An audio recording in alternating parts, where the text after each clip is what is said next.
സ്നേഹത്തിൻ്റെയും സാഹോദര്യത്തിൻ്റെയും നന്മയുടെയും ക്ഷമയുടെയും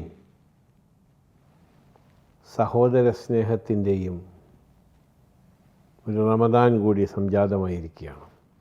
മുമ്പ് ഗൾഫ് നാടുകളിൽ റമദാൻ ഭയങ്കരമായി ചൂട് സമയത്തായിരുന്നു. ഇപ്പോൾ അള്ളാഹുവിൻ്റെ അനുഗ്രഹം കൊണ്ട്, ദൈവത്തിൻ്റെ അനുഗ്രഹം കൊണ്ട് ക്ലൈമറ്റ് ഇപ്പോൾ നല്ല ക്ലൈമറ്റാണ് UAE-യിൽ.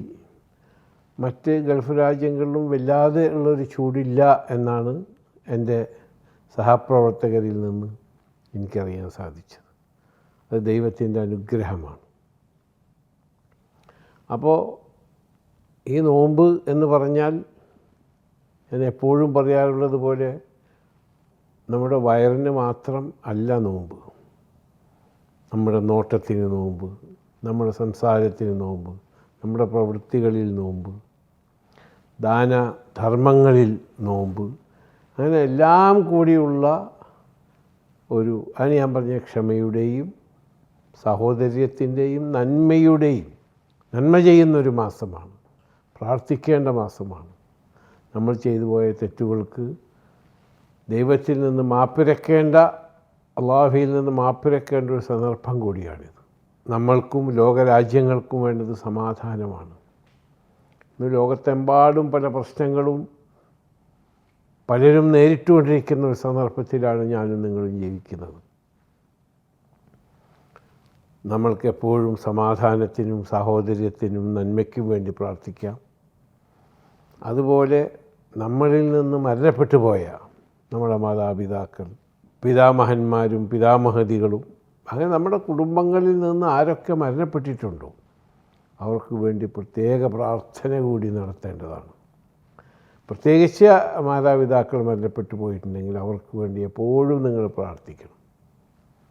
അത് എല്ലാ മതവിഭാഗങ്ങളിൽപ്പെട്ടവരും അങ്ങനെ തന്നെയാണ് ചെയ്യേണ്ടത്. കാരണം നമ്മളെല്ലാവരും ദൈവത്തിലേക്കാണ് പ്രാർത്ഥിക്കുന്നത്.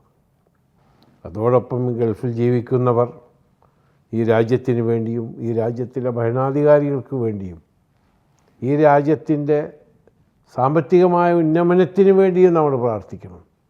കാരണം നമ്മളൊക്കെ ജീവിച്ച് വരുന്നത് ഈ രാജ്യങ്ങളിൽ നിന്നാണ്. ഇവിടെ വരുവാനും കച്ചവടം ചെയ്യുവാനും അല്ലെങ്കിൽ ജോലി ചെയ്യുവാനും ഞാൻ എപ്പോഴും പറയാറുള്ളത് തന്നെയാണ്, അതിൽ നിന്ന് കിട്ടുന്ന എന്ത് സംഖ്യ ഉണ്ടെങ്കിലും അതൊരു ബുദ്ധിമുട്ടും കൂടാതെ നമ്മുടെ രാജ്യത്തിലേക്ക് അയക്കാൻ അനുവാദം തരുന്ന മഹാന്മാരായ ഭരണാധികാരികളാണ്. അവർക്ക് വേണ്ടി പ്രാർത്ഥിക്കുക. അതോടൊപ്പം നമ്മുടെ രാജ്യത്തിന് വേണ്ടി പ്രാർത്ഥിക്കുക. പാവപ്പെട്ടവർക്കും അവശർക്കും അശരണർക്കും നിരാലംബർക്കും നമ്മളാൽ കഴിയുന്ന സഹായം ചെയ്യുക. അതേ ബാക്കിയുണ്ടാവുള്ളൂ എന്ന് നിങ്ങളെപ്പോഴും മനസ്സിലാക്കുക. നിങ്ങൾക്കെല്ലാവർക്കും ദൈവത്തിൻ്റെ, അള്ളാഹുവിൻ്റെ എല്ലാ അനുഗ്രഹങ്ങളും എല്ലാ വിഭാഗങ്ങളിൽപ്പെട്ടവർക്കും ഉണ്ടാകട്ടെ എന്ന് പ്രാർത്ഥിക്കുകയും സമാധാനപരമായ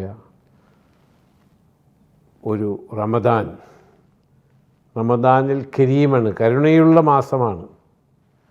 ആ റമദാൻ അതിൻ്റെ നോമ്പനുഷ്ഠിക്കുവാനും പ്രാർത്ഥിക്കുവാനുമുള്ള ആരോഗ്യവും ആയുസ്സും അള്ളാഹു നമ്മൾക്ക് തരട്ടെ എന്ന് പ്രാർത്ഥിക്കുകയും നിങ്ങൾക്കെല്ലാവർക്കും റമദാൻ ആശംസകൾ.